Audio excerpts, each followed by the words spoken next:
Ito ay nahuhuli ng lahat ng lumilipad, malalaki or maliliit, except yung malalaki na lumilipad na airborne dito sa Special Forces.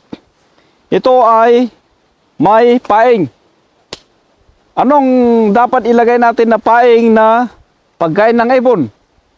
Mostly, na-attract yung mga ibon, lalo kung ipaing natin yung ipis, yung mga insekto.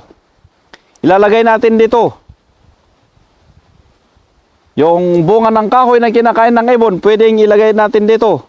Pero pinaka-the best, yung insekto, yung ipis, yung trigger mechanism. Ito yung improvised rope na kulay green. Ito yung trigger niya. Ito yung apakan na stick. Ngayon, naka-ready na siya. Pag naka-ready na yung trigger, i-ready ko din yung tali. Para pag-apak ng ibon, dito sa stick, makuhuli yung ibon. Ang ibon ay, pag dumapo sa kahoy, ay i-grab na yung stick. Ito yung paing natin. Pag umapak yung ibon dito, i-grab niya itong stick, makuhuli yung paa niya. Saan pa siya apak na para makain na yung paing dito? Kundi dito siya apak, i-grab na yung stick, makuhuli yung ibon.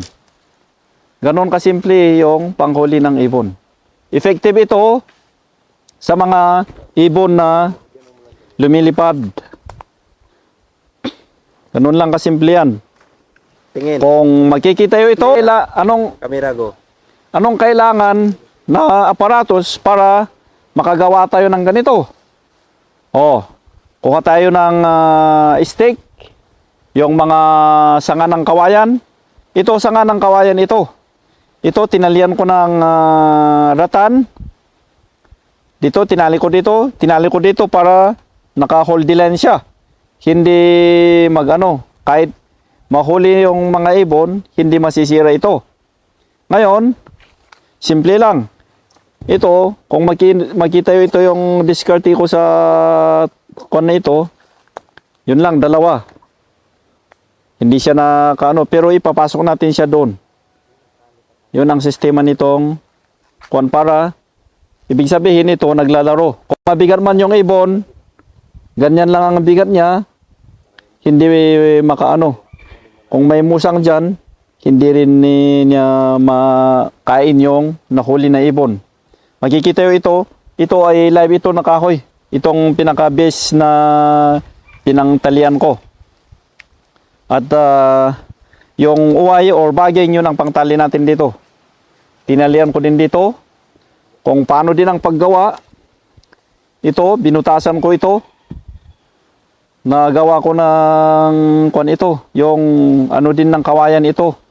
Ang pinanggawa ko yung pangbutas ko dito, itong dulo ng itak ko. Tapos ito, tinulisan ko din ito para makapasok itong butas na yan. Yan yung simple na aparatos niya. Ganyan, itusok natin muna doon. Tapos itusok natin doon.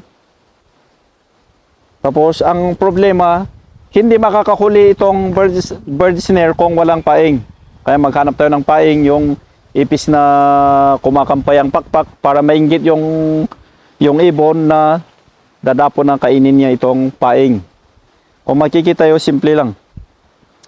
Para makahuli ka ng marami, magawa ka ng ganito. Mga 10 or mahigit pa. Para marami tayong mahuli na ibon. At maalagaan natin yung gusto natin maalagaan na ibon. Na kursonada natin na ibon.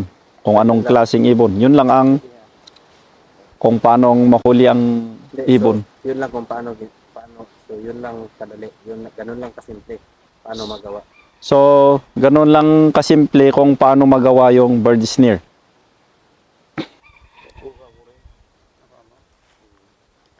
Ito, walang kaibahan sa chicken snare. The same sequence. Pero ito, nakahang lang siya. Yung chicken snare, nasa lupa. Ito ay nakahang siya. Ganun na ang diferensya lang na sa bird snare at saka chicken snare.